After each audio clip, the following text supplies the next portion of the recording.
हरिओम। एक कदम उजाले की ओर से मैं प्रीति आप सभी का स्वागत करती हूँ। रिलायंस ग्रुप का नाम तो आप सब ने सुना होगा, लेकिन रिलायंस ग्रुप के संस्थापक धीरूभाई अंबानी की कहानी बहुत से लोग नहीं जानते होंगे कि किस तरह उन्होंने गांव में अपने पिता के संग शुरुआती दौर में पकौड़े और भजिया की दुकान करी। दुकान कोई बहुत ज्यादा नहीं चलती थी, घर के खर्च भी मुश्किल से होते थे, तो वे यमन गए नौकरी करने के लिए और उन्होंने एक पेट्रोल पंप में नौकरी करी। कुछ वर्षों के बाद वो भारत वापस आए और व्यवसाय करने का सपना लेकर वापस आए। नहीं नहीं, ऐसा मत सोचिए कि मैं आज धीरूभाई अंबानी की कहानी सुना रही हूँ। मैं ऐसा कुछ नहीं कह रही।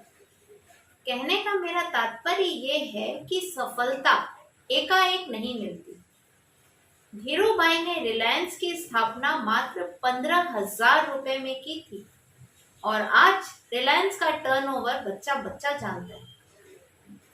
तो ये कहानी बताने का ये मतलब यही था कि सफलता एक दिन में नहीं मिला करती। थोड़ा थोड़ा करके छोटे छोटे प्रयासों से सफल होते होते आगे बढ़ना पड़ता है।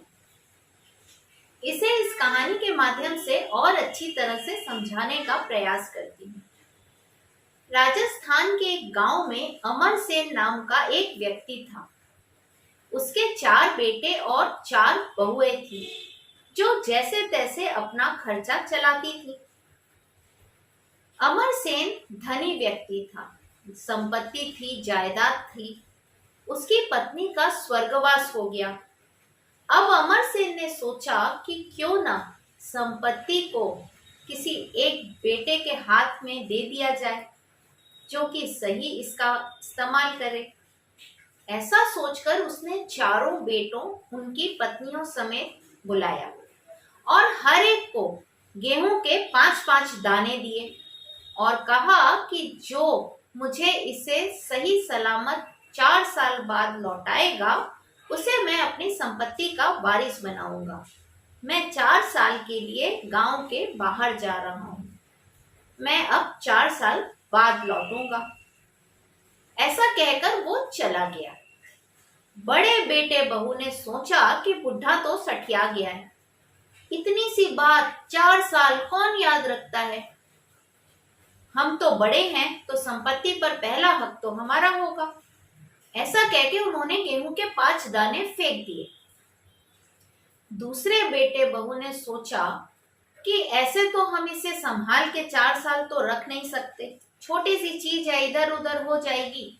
ऐसा करते हैं कि हम लोग इसको खा लेते हैं। जब पिताजी आएंगे तो हम उनको कहेंगे कि भाई हमने खा लिया, तो शायद वो बड़े खुश होंगे कि तुम लोग ने इसका सही इस्तेमाल किया और इस तरह संपत्ति का हक हमें दे देंगे।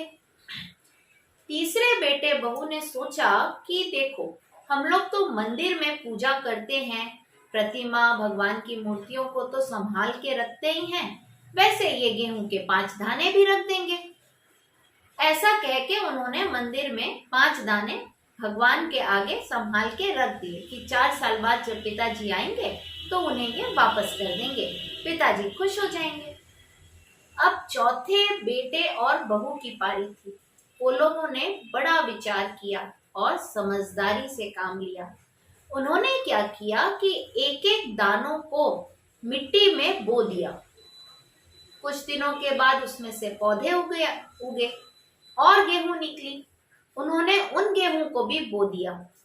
इस तरह फिर गेहूं ज्यादा हुई और बो दिया। देखते देखते गेहूं के 5 दाने 5 बोरी, 25 बोरी, 50 बोरी में बदल गए।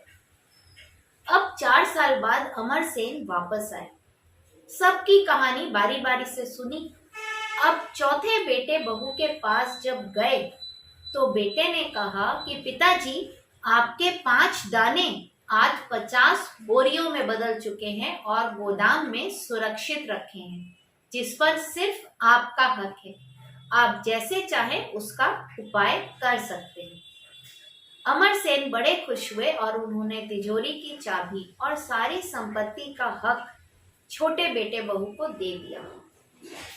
यही मैं कहना चाह रही थी कि जिस तरह धीरूभाई ने भी कितनी छोटी सी शुरुआत करके आज रिलायंस को एक बड़ा रूप दिया, इसी तरह हमें भी अपनी जिम्मेदारियों को बड़ी सहूलियत से, समझदारी से निभाना चाहिए।